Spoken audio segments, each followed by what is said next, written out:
भारतीय राजनीति में एक बड़ा सम्मानजनक नाम है शिवराज पाटिल जी का। शिवराज पाटिल जी न केवल इस देश के गृह मंत्री रहे हैं बल्कि साथ साथ लोकसभा अध्यक्ष भी रहे हैं। एक विद्वान राजनीतिज्ञ के तौर पर उनकी छवि रही है, लेकिन पिछले एक दशक से वह नेपथ्य में है। पर आज वह सुर्खियों में है, और सुर्खियों में रहने की वजह यह है कि कल वह दिल्ली में एक पुस्तक के विमोचन कार्यक्रम में थे। वरिष्ठ राजनीतिज्ञ मोहसिना किदवई की किताब के संदर्भ में लोकार्पण कार्यक्रम में शिरकत करते हुए शिवराज पाटिल ने अपना दृष्टिकोण प्रस्तुत किया जिहाद के संदर्भ में। उन्होंने दलील दी कि जो जिहाद कुरान के संदर्भ में बताया जाता है, उस जिहाद का उल्लेख तो गीता में भी है और जीसस के द्वारा भी कहा गया है।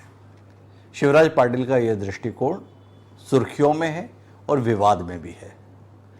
भारतीय जनता पार्टी शिवराज पाटिल की इस टिप्पणी को लेकर बेहद क्रोधित है।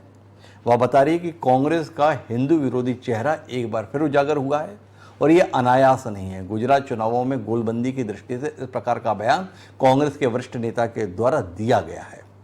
आज हम इसी पर बात करेंगे, समझने की कोशिश करेंगे कि यदा यदा ही धर्मस्य ग्लानिर्भवति भारत की बात जिस गीता में कही गई है, क्या उसको जिहाद के साथ जोड़ा जा सकता है। जिहाद की जगह बताया जाता है कि जो अल्लाह को नहीं मानता है या जो इस्लाम का अनुसरण नहीं करता, उसे जिंदा रहने का अधिकार नहीं है। इस प्रकार की धारणा समाज में व्याप्त है। क्या गीता के अंदर कृष्ण जी के द्वारा दिया गया संदेश इसी भावना के तहत है? ऐसी कोई भावना प्रकट तौर पर तो दिखाई नहीं दी है। पर आज 8 बजे जब हमारे साथ इस विषय से जुड़े हुए तमाम विशेषज्ञ शामिल होंगे चर्चा में, तो उनसे बूझने की कोशिश करेंगे कि आखिर धर्म ग्रंथों में कहा क्या गया है। बेहद संवेदनशील मसला है। शिवराज पाटिल ने कहा है तो एक कांग्रेसी के द्वारा कहा गया है, इसी आधार पर खारिज कर दिया जाए शायद जायज नहीं। उन्होंने एक लंबा सार्वजनिक जीवन जिया है।